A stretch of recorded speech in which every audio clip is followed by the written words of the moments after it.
Nous vous présentons aujourd'hui notre projet intitulé Substance naturelle espoir contre la douleur.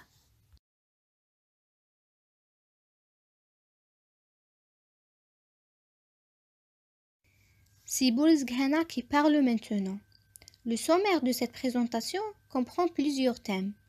La flore médicinale, un rappel sur la douleur, les plantes analgésiques, les interactions bioactives, les remèdes naturels et enfin un horizon prometteur. On va commencer avec la flore médicinale. Introduction. Les substances naturelles bioactives, extraits des plantes médicinales, jouent un rôle crucial en pharmacologie et dans la gestion de la douleur.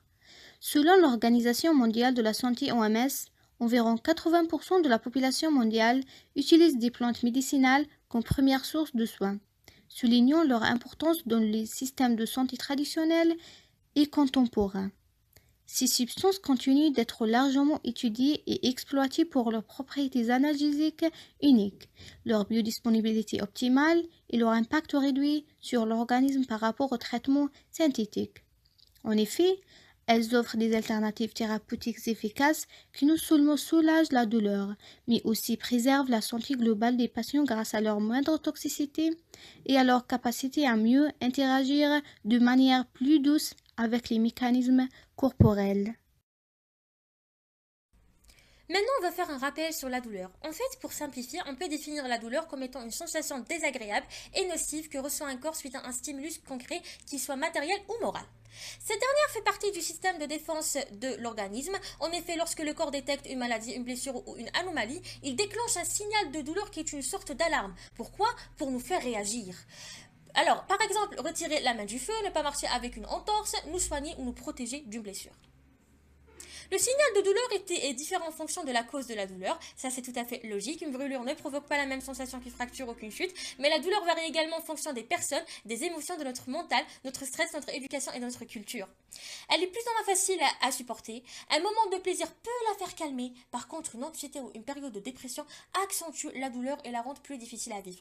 On peut déduire que la douleur se traduit par une émotion qui correspond à ce que nous ressentons moralement, un comportement qui correspond à notre manière de réagir à la douleur. Par exemple, la personne pleure, elle crie, elle se plaint ou bien elle est dans une position inconfortable. Et enfin, une réaction mentale qui correspond à notre façon de la gérer. Donc la personne peut soit l'ignorer ou bien apprendre à vivre avec.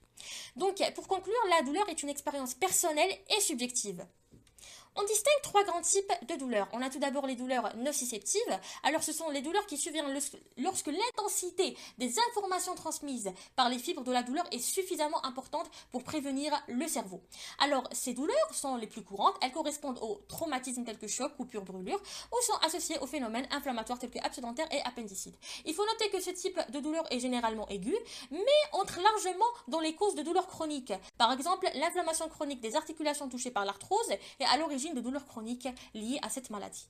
Après, on a les douleurs neurogènes, encore dites neuropathiques. Alors, ce sont des douleurs qui ont un rapport avec un mauvais fonctionnement du système nerveux. Elles peuvent survenir à la suite d'une lésion du système nerveux périphérique qui est représenté par les nerfs ou du système nerveux central qui est représenté par la moelle épinière et le cerveau. En fait, ces douleurs sont assez particulières. Elles se traduisent le plus souvent par des fourmillements, une sensation de brûlure, un gonflement et des picotements, etc. Elles peuvent être brûlantes, fulgurantes, épisodiques ou bien continues et survenir en l'absence de toute stimulation ou le plus souvent lors de stimulations habituellement non douloureuses telles que l'effleurement, courant d'air ou bien contact avec un tissu. Elles sont aggravées par le froid et les émotions et sont souvent difficiles à supporter, donc elles auront un impact négatif sur le psychisme. Enfin, on a les douleurs psychogènes, donc on pourra évoquer ce type de douleur lorsque les deux précédentes causes sont écartées. Et ces douleurs sont en fait liées à tout trouble psychique qui provoque une sensation douloureuse en l'absence de toute lésion d'un organe, ce qui n'est pas normal. Dans la plupart des cas, la personne ressent des maux de tête ou un mal de dos. Alors, les douleurs cancéreuses mêlent fréquemment les trois catégories précédentes, donc on peut dire que c'est assez vaste concernant ces douleurs. La douleur s'articule autour de plusieurs axes. On a tout d'abord l'intensité de la douleur, est-ce qu'elle est faible, moyenne, forte ou encore très forte. La localisation de la douleur, l'irradiation de la douleur, c'est-à-dire où est-ce que cette douleur peut se propager et les signes accompagnant la douleur. Maintenant, on va voir le mécanisme donc de la douleur, donc il diffère d'un type de douleur à un autre. Pour les douleurs nociceptives, on va prendre un exemple pour bien comprendre les choses. En touchant un objet très chaud, les terminaisons nerveuses de la peau transmettent l'influx nerveux sensitif vers la moelle épinière qui le traduit en un influx nerveux moteur vers les muscles de l'organe. Donc dans ce cas-ci, c'est la main qui se retire de l'objet chaud. Néanmoins, des nerfs partant de la moelle épinière vers le cerveau permettent d'identifier la douleur comme étant nocive. On a en outre démontré qu'une substance est incriminée dans la douleur qui est la substance P. Alors comme vous pouvez voir dans le schéma, donc on a un nerf sensitif qui contient principalement la substance P, d'accord. Donc lorsqu'un influx nerveux sensitif arrive, sa substance B elle est libérée, donc il va se lier à ces récepteurs qui sont chez ce neurone-là qui provient du cerveau. Donc ça va faire ce qu'on va appeler un PPSE, un potentiel postsynaptique inhibiteur, et la personne aura une douleur atroce. Donc un PPSE qui est un potentiel postsynaptique excitateur. Donc qu'est-ce qu'il va faire le cerveau? Il va envoyer un neurone qui contient principalement l'encéphaline qui va aller se lier à ces récepteurs. Et donc ici, on aura un PPSI, c'est-à-dire un potentiel postsynaptique inhibiteur. En fait, cette encéphaline-là, elle va diminuer plus ou moins la substance P et la personne aura un petit peu moins de douleur, mais cela ne suffit pas. Dès lors, plusieurs médicaments visent à bloquer cette substance P qui est à l'origine de la douleur.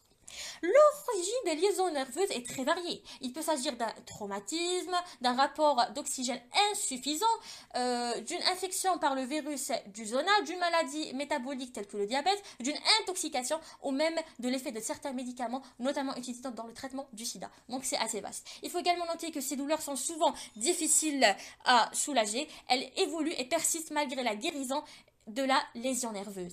Donc pour ce qui est des douleurs psychogènes, le mécanisme reste jusqu'à présent indéterminé. Par exemple le cas de la migraine où certes il y a effectivement des éléments déclencheurs, mais cela n'explique pas tout. Un autre exemple est celui d'une personne amputée d'une partie de ses membres supérieurs où elle ressent la douleur dans la partie amputée alors que ça ce n'est pas normal. L'effet placebo des médicaments pour lutter contre la douleur n'est pas rare. Sinon comment expliquer que quelqu'un reçoit une molécule dépourvue de principes actifs, cesse d'avoir mal ignorant qu'il a reçu un faux médicament. Également une personne qui a une rage de dents et qui va chez son dentiste, donc elle cesse d'avoir mal, donc ça c'est également illogique. Ok.